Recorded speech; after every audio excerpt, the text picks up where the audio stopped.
Hello, welcome to another Near Reading cast. As always, my name is Jono, and as always, I'm joined by Yeah, Jay. as always. Yeah, hello. And we're going to watch a draft game today, so it's a bit unusual. We obviously stick to the constructed normally, but for a bit of filler, we brought in some footage from a draft tournament we did at the end of April using the new, very new in fact, Hardwired packs that have cards up to and including the non-bet cycle.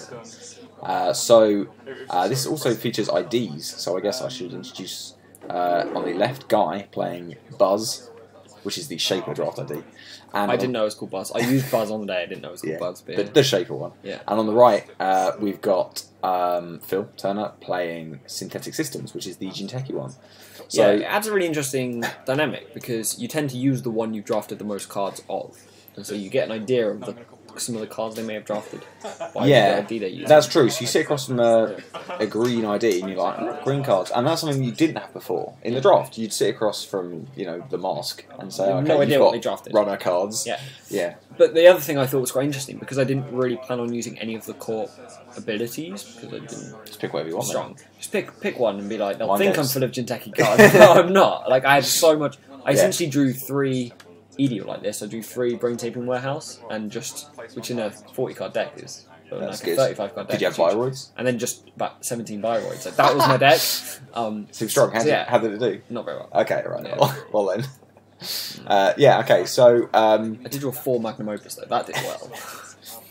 So let's talk very quickly about these 2 IDs because they were up at the beginning of the video, but they kind of flash away. So the Shaper one, both of these trigger whenever you have more face-up cards of the right colour than not. Yeah. So if you've got more Shaper cards installed than So not... events are irrelevant for this, which is an interesting That's true, dynamic. yeah, and operations, yeah. So, and we'll see it fine now, is that whenever you install a card, the first time each turn, rather, you install a card as Buzz, if you have more Shaper cards installed than not, you draw a card. That's good. That's very good. Clickless card draw is good. It's probably going to be once a turn. And it doesn't have to be a Shaper card you install, there just has to be more Shaper cards down when you install so it. if you get 6 down. I didn't really quibble about it. I was a bit weird with the rules. It's like if you've got 1 Magnum Opus and you install like a Corroder down, you get the draw. Because it wasn't down when you fired or something. Yeah, I assume possibly. When you installed, you had more Shaper cards down, and then like you don't get it when you just install Magnum Opus. You've got nothing on the board. I assume you don't. Yeah, sure. So it was interesting, but it was actually a really good ability, and I used it a lot. Draw is good.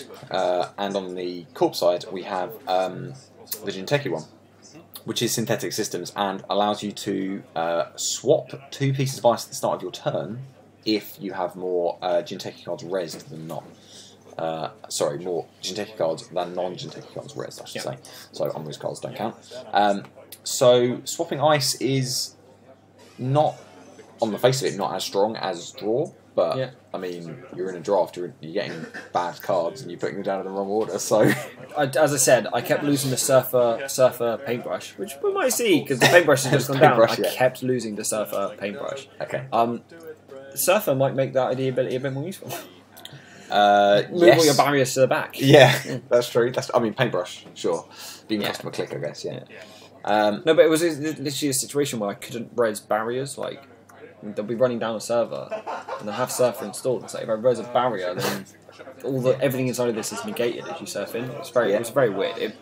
New respect for Surfer. It's actually a really strong card. Yeah. I think even in like a normal Anarch Faust deck, sometimes you could be like, oh, you res the Ice Wall, or I'll just ignore the rest of your ice and surf my way in. It's just really. It's actually works really well. There's also a lot of advanced ice. So I was about to ask. So let's talk about this ice. It has 4 advancements on it. Were there Orions in the draft? Orions. Oh, okay. So it's either an Orion or being bluffed as an Orion. Could be an Ice Wall or something. The other thing that was interesting is I think there was the Wayland ID lets you put advancement tokens on ice or on cards. On card, but or cards. It might just be nice. Okay. But the point is, it doesn't say on a card that can be advanced. So you can put it on the terrible put on ice. Swarms and Woodcutters and stuff, and there was a lot of them about. There was a lot of Wayland decks that were just only advanced ice. Okay. So, we got a Surfer, by the way, so I know you're getting excited for that. Yeah, it's so hard to beat it. So we've also got Temple of the Liberated Mind. Right. Should we talk very quickly about that? It's the Shaper resource we've got at the bottom of the Shaper board, on the right hand side as Guy looks at it. And it's a resource that has a click ability to add a counter to it, and an instant speed ability that you can use only during your own turn to spend a counter to gain a click. So basically you can kind of ferry clicks between turns. Yeah. That seems good with paintbrush. Yeah, guy used it efficiently. Yeah, he used it against me. You just don't use it. Turns you're not running. You just if you're building up, you just I don't know, click opus a bunch of times and then add a counter to it, and then later on once a turn, right? Yes, yeah. You can take. I think you can take a click off it once a turn. I'm not sure. You might be able to load it faster. I'm not sure. But it's not going to help Dave's diaper deck that much. No. It's you can definitely. I'm pretty sure it restricts you taking clicks off it. Yeah. So we've got Proco as well. So between Proco and Opus, yeah, I thought it was interesting. There's a lot of there's a lot of efficient clicks on the runner side now.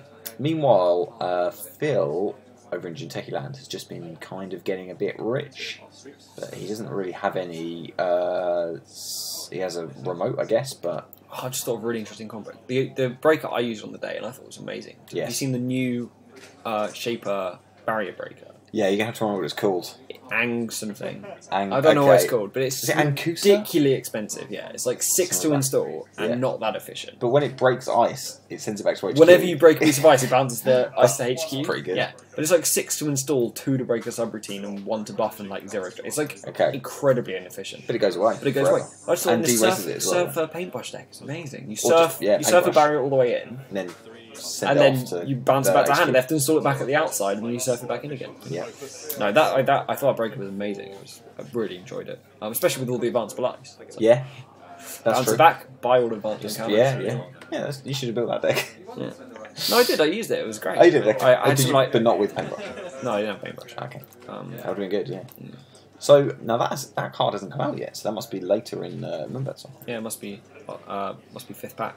Yeah. It's the only way we could not have seen it. Have we seen it? Well, unless it is in the 6th pack. Could be. Yeah. That got spoiled at the same time as the 1st pack, didn't it? Oh yes, of course it did. Yeah, of course it did.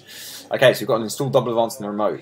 Now, paintbrush and surfer are great, but you need breaker. There's no breaker, so a corroder would be good. It's also relevant. You can't use paintbrush on an unres piece of ice. Yeah. So that extra click really useful. Yeah. You get it. Yeah. So tinkering. Were there any tinkerings in the draft? That'd be pretty good. Don't think there is. Don't think so. Okay. It's but possible, he could run it, see what it is, install the relevant breaker. You could bounce off it. Yeah, but or paintbrush it, install any breaker, and run again. Like if he had all the money in the world, he could. Yeah, I mean so score a Utopia fragment. Now, very quick reminder: in draft games, you play to 6 points, so that it does immediately put him halfway there. So 5/3s are very strong. I guess they're slightly biased towards 5/3s in draft. Actually, that's quite. Well, you start with 5 of them. You start with the 3 fragments, and what the other 2? 3 fragments. Oh no, 3 fragments, 1 pro rec, and 1 the 4/2 that gets you 10 credits. Oh, so it's 10. Oh yeah, because that gets you the 14 points. That gets you what you need. Yeah. Okay. Cryptis, aha. So in fact, if you were paying attention, you would notice that the logos which guys installed fetched the Cryptis after on the Utopia fragment score. So yeah, it seems like he had to kind of let that agenda go, but in doing so, he did get the Crypsis. So now he can very quickly pressure, and I like this a lot. Crypsis plus Surfer is really good because you can, assuming the outermost ice is a barrier, and why wouldn't it be with a paintbrush? Yeah. Then you can surf all the way in and break it, and you're breaking 1 piece of ice. So even if it's 4 ice deep, you're only going to use 1 Crypsis counter, and that's the real bottleneck. So I do quite like that actually. At the minute, there isn't really any deep servers to. That's not worth it for 1 access on R&D, for instance. But it's quite interesting that you can avoid that 5 advanced thing. Yeah, that's true. Yeah, he can skip past it. He could run this outermost thing, and then what if you don't res that outermost thing on R&D? You can't jack out. Yeah, do you jack out and then you do anything? Yeah, you don't want to hit an Orion with a Crypsis and a Magnum Opus. And you could with a Crypsis if you've got loads of money, which you have. Like 8, 9, 12 or something. It's I want to say strength 8, 4 Yeah. subs, Yeah. 4 subs, 3 subs. Yeah, the one that's yeah, resolved a subroutine and another piece of ice, whereas the ice is a bit irrelevant. You can ignore that. The end of the run, yes. you could ignore if you wanted to. But well, 1 credit for an access at that point. Yeah, at that point you would. So I'm not saying this is a tier 1 deck. In fact, I'll say this is not a tier 1 deck.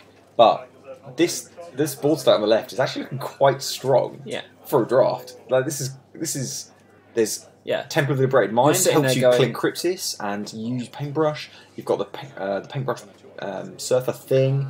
Drive-bys, checking remotes. This is amazing. Yeah, that's drive-by is very strong. So drive-by turns out it's a Hades fragment. Yeah, okay. I really like that because earlier on, and we kind of skipped over it when it happened. We saw a celebrity gift from the corp side of the board, and it contained a June bug and like a Trick of Light. These are great cards. You can install double advance and feel no shame. But Drive was great. Of course, it would trash it. I wonder if it was going for a kind of fast advance thing with the Trick of Lights and advanced traps. Yeah, maybe. At any rate, it's only a Sarugi defending this Hades Fragment. The other thing that's interesting is that everyone gets in the starter set a Shell Corporation. Which is Katie, Corp Katie kind, isn't it? Yeah, it's Corp Katie. It's an upgrade. Yeah. Well, the best thing to do with it is you install Advance, so they don't run it. And then if that was an agenda, just don't score. Install the Shell Corp and use that as your economy for the rest of the game. So you score your other agenda and you score it, yeah. Okay. Seems strong. Because no one's running that. Once you install Advance, they don't run it and you put a Shell Corp on it. It's safe forever. Yeah. So I was staying behind Phil here, and he actually had a bit of a dilemma. I think that was the June bug he was thinking of installing. So Guy's only on 9 credits, only, I say. He can get through the Sarugi, but he's quite poor. And because Phil scored a Utopia Fragment, if he'd installed double advanced an agenda, say, then Guy would have needed 4 credits to steal it. Plus a minimum of 3. Plus the amount to run. Yeah. Which is Sarugi strength 2, I think. So it's 2 to boost, 3 to break, 4 to break. So or 1 to break. You could take the net if you're confident. Yeah, sure. Yeah, so he could have considered pushing it, but he didn't quite have the advantage. Unfortunately, he would lose a game if he with Opus. Right. It's just going to run away, right? They're on 3 points, and they're all 3-point agendas, so it would be game. Yeah, that's it. It's quite a ballsy thing to do. Yeah. I wonder if he might have considered installing more ice on this remote. Maybe he didn't have any ice actually. I'm trying to think. And the money to res it and score out is tough. Yeah, that's true. So he's going to continue to use Shell Corporation. The paywall implementation is quite interesting as well, although he's not exactly playing horizontal, so it's going to not really. Paywall implementations, you can see in the top left of the card, all had a really weird. Oh yeah, it's got a printing error. It's not got the kind of circle. The 0. It's like a really small 0. Well, I think the zeros were all the right size. It just didn't have the circle behind it. Right. They all just looked really odd. The 0 is quite weird because it's like square in the font. It's a bit weird. But yeah, there was like a printing error or something. Yeah. So all the paywall implementations look really weird. A circle around the number. See, as Phil now, you're like, how do I? Yeah. How do I even score? Like, so Guy's gonna have a punt at HQ, which I think is really good actually because there's an agenda. You think they might? Well, we know there's an agenda. He made 2 credits though. He did. Yeah, I mean that's great if you lose. So. Hive is phenomenal. I dropped to the Hive in this format. So maybe we've got only 3-point agendas. Do you crack a Hive behind the? It's only got 2 subs now. Don't forget. But it never has 0. You put it on the remote, maybe. Just gonna check again. See Trick of Light. Okay. Seems good. The thing is, Phil's now intensely aware that he's not getting anywhere with HQ, and HQ could just come under a lot of pressure. So I hope that yeah, we're gonna. Oh no, not another drive-by. That's like the worst case scenario. It's the agenda. As I say, I hope that's the agenda for. It was. And you lose it. So yeah, so Guy uses temporary liberated mind because he's a little short on money, wants to be sure, but yes, he does in fact have enough money to get in and pay the 4 credits he needs to steal the Prorec. So yes, quite a strong deck. Drive-by. 2 drive-bys, a Logos to get the breaker, Paintbrush Surfer, Opus and Proco, Econ and Draw. Seems good. Liberated Mind for a bit of, I don't know, engine building. And the ideally gives you a free draw every turn. He won, right? Did he win on the day? I think he did. I think he did win the whole draft, didn't he? Yeah. So, quite a professional deck if it was legal, which it might be. I don't know. It's only 40 cards. Take it to a tournament, maybe 30 cards. Take it to a tournament, maybe. Yeah. Or something like it. I don't think he'll be using Logos, and there's some other cards he might not be using in it. Yeah, that's true. Could Phil have maybe tried to shore up the server a little bit? You can't. In that situation, there's no shoring up of that server. Yeah. I mean, you got no Caprice, you got no Ash, and you didn't have the money. He had less money and couldn't keep up with Opus. You had a Crypsis and you have no anti-IO breakers. Like, you're literally in that situation. I go into that situation, lots of corps like, I can't. If they camp and I've only got 5 for 3 agendas, it's impossible. So Phil was in the slightly beneficial position where he was able to bluff June bugs. Yeah. Because he knew the guy had seen a June bug in his hand, and also a Trick of Light. So there was, even though Guy knew there was a June bug, there was still a reason for him to put a June bug down. So he could put down agendas pretending they're June bugs. Unfortunately, Guy had a lot of drive-bys kicking around, and that does destroy that plan. Yeah, everything that got advanced got drive-by. So should we talk very quickly about Guy's Corp deck, which I know you faced, and which I know that in the previous game for this I almost used instead of that one. That reminds me. I know. So in this previous game, basically what happened in this previous game was that he kind of set up. I do know about Guy's deck. He rushed an Oaktown, I want to say, behind a flare. Yeah. A classic. Obviously, that happens all the time in real tournaments. And he scored it out, and he had loads of money. And then Phil top decked 4 points, not even 5 from. R&D, and then he got punitive next time. Yeah. So what happened against me is there was no ice in R&D, and I was setting up, and he was setting up. And it was about turn 3, and I just went run R&D. There was a 1-point agenda. I was like, okay, so run R&D. There was a 2-point agenda. I was like, okay, so run R&D. There's another 2-point agenda. Seems good. Got 5 points, and you use 6 to win. And I was sitting there, and I was like, I'm in an hour, and I was like, does he have punitive? Does he not have punitive? I didn't see any punitives in the draw, so no, there was. So I was like, I don't know, I'll draw a card. The next card was a 5 for 3 agenda. I was like, why? I could have either run 4 times, scored for all 4 agendas, or if they were in any other order, if I'd have scored the 3-pointer earlier in that run. Yeah. And he just went, click 1 punitive. Yeah. So, an incredibly similar thing happened in the other game. Twice in a row, the guy managed to do that. Just he didn't think punitive was going to win him games. It won him the first 2 games with his corp, where he just left R&D open, and then it spat out agendas. Yeah. But then the other thing I think he said was, with Phil, is the next card was also an agenda. So again, if Phil had run R&D, he would have won. So he flipped the card after the game to show a pro rec, but actually he had taken a mandatory draw. So the next card was not an agenda. Right. But there were agendas around. For me, it would have been an agenda, yeah. But so Guy punitiving away. Punitive super strong in this format. No kill protection. That's true, but also you only need to get 6, so it's hard to deliberately give up the right number of agendas. Yeah. You give up a 3-pointer, I guess. Yeah. There's no government takeovers. Thing is, you could draft. Imagine if government takeover existed in draft. If you draw amazing. 5 or 6, no one's playing. This one agenda is in my. You might, Yeah. if you could set up a remote, you could maybe even rush it somehow. Yeah. There's no tutoring. Oh, that'd be so ballsy. Fast track installed. Fast track, Fast track ice install. Right, let's go. That's where the game is. Get these other servers. Interesting. And then after 4 turns, it's a June bug. You just slow advancing a June bug for loads, and eventually get in. Yeah. No, it's interesting. I think if there was more punitives if you just drafted 5 or 6 punitives, you could build an unbeatable deck. You just literally draft no ice. You just draft economy and punitives, and you could win. I reckon. Yeah.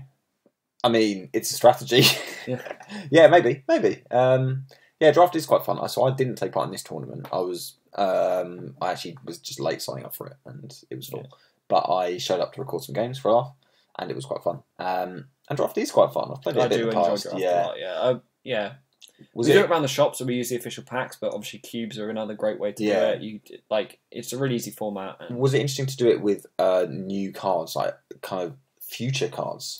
Yeah, I've only ever done draft with the first packs before. Done maybe 3 or 4 drafts just with the very first pack, and I think that worked quite well. But they're all cards that everyone knows.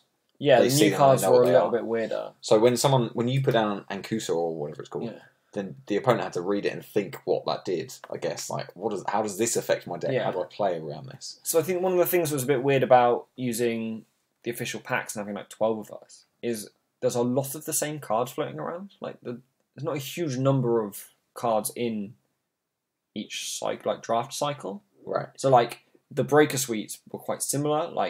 At least 7 of the 12 people had 3 opuses as their economy. And a lot of people were using the leprechauns. I saw lots of paintbrush surfers. There were a lot of shaper cards then. Yeah, I think there was a lot of shaper cards. Most people. So I thought that was a bit. I think a cube can work quite well because you can put more sprinkling of cards in there. Yeah, I mean that's just chance, I guess, because it's random. It's random, but I also just don't think it's random. But if you have a 16-player draft and take 16 packs, the amount of randomness means that you're just going to see lots of all the same cards. Yeah, maybe you're right. I don't know. I obviously don't know how big the pool is. Yeah. The FGUs. That's their own dark secret. It's not that big. Okay. Yeah, interesting. Yeah. You've got the one, probably 2 of each breaker type. sort of thing. Like there's a Force of Nature and a Shrike or whatever Sunny's one is. They were the two code gate options. And then there was a Mongoose and I don't know what else was there. Yeah, Sentry option. But yeah, there was so yeah, some of the decks were quite samey, and like all things with draft though, if you like, I just gambled and was like, I'm taking these brain tapings, so I'm going to gamble for get as many Bioroids as I can. Okay, yeah. And then when you start drafting them highly because you've got a deck plan, then you are not drafting like Econ so highly, or End of Run Ice. Yeah. You're like passing up a Hive for like a Ravener 1.0, whatever the new one is. Yeah, it's like, this is really strong. Yeah. It's not that strong unless you but it's make Bioroid, it fit. yeah. Yeah, but it's a Bioroid, yeah. Yeah, okay, alright. It was interesting. Like Hudson, you're like, I must have had 7 or 8 Hudsons by the end, because they kept being the last they kept being the last card people passed you, and you're like, I've got another Hudson, great. I also had what is the criminal card that when you make a successful run, you get money, and if you don't make a successful run for a turn, it gets trashed or something? Oh, Grifter? Grifter. I think I had 6 Grifters. I was like, I could literally make this my economy. Like, Grifter would be my economy. Just always run everywhere forever. Yeah, That's just keep running archives. Yeah. I'm like, what if they ice it? Oh, people just kept handing me Grifters. So after a while, I was taking them for a laugh. So like, I literally could have a deck made of only. And Grifters. did you use Grifters? Well, no, because I got 3 Opus. I was like, I had like 17 Econ cards that I just threw away and used every non-Econ card I drafted because I got 3 Opus. I was like, I don't need another card. Yeah, okay. Literally, I didn't even like. I had Sure Gambles. I was like, I don't need this. I got 3 Opus. Yeah, 40 cards, 3 Opus. You're 35 cards, 3 Opus. So how was the balance of the pool in your thing? Was there murder apart from punitive? Or was it? I didn't see a Scorch. Was it a lot of kind of rush? There was a lot of tagging, and the NBN ID tags you as well. The NBN ID. Oh yeah, it's like you steal an agenda, take a tag. Yeah, it's kind of mini Argus, isn't it? Yeah, something like that. Yeah, that was interesting. It's better. It's better than Argus because they have no choice. Yes, although the alternative isn't great. Me damage for sure. It's distinctly better than Argus. Sure. Okay. All right. At worst, you always take a tag with Argus, and it's the same. Yeah. Okay. Okay. So yeah, drafts are good. That was quite fun. Yeah. Fun. Next, we're going to see actual regional footage. Proper hardcore tournament. We're jumping from this Aegean draft nonsense. Up to regionals. Because we're quite late starting the regionals in the UK, so we're so we're going to the first regional happened recently. It was the Birmingham regional, which took place in Birmingham, hosted by Wayland's Forge. So we're going to see some footage from the cup for that. So I'm now going to rack my brains. In the first game, we saw Alex White play Sampai, UK national champion, of 2015, play Sampai, who long-time viewers of the channel may remember was the Oxford regional champion of 2015. So he does well at regionals. Yes, apparently so. Yeah, although footage of that game was, of course, lost in the great footage loss of that tournament.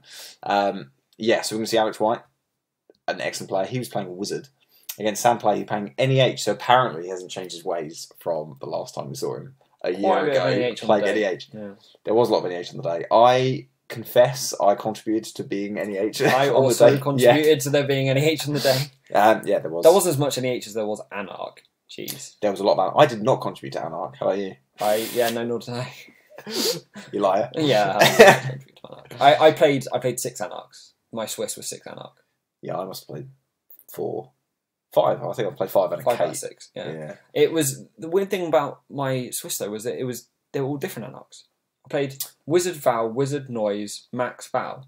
They're all different. It was like no, but like it wasn't just like Wizard, Wizard, Wizard, Wizard, or Noise, Noise, Noise, Noise. It was the fact that it kept flicking between Max, Val, Noise, Wizard. 4 out of 4. I played I want to say I played 2 Wizard and 2 Val and a Max and a Kate.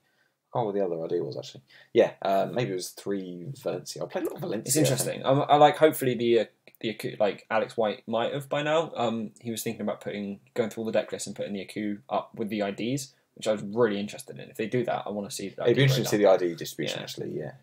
I wonder how many Geists there are. Not a lot. Okay, so that's going to be the next video, which will be the first video from the Birmingham regionals, as we get into what is quite aggressively going to be regional season. So I'm looking forward to that. Should be good. I'd like to remind you, viewer, that you can find all of our videos at the website neoredandgrid.co.uk, and you can find us on Twitter and on Facebook. If you like the channels, you can also find us on Patreon if you like to support us. Thank you, Joey, for helping me commentate. Thank you very much. Thank you for watching, and we'll see you next time.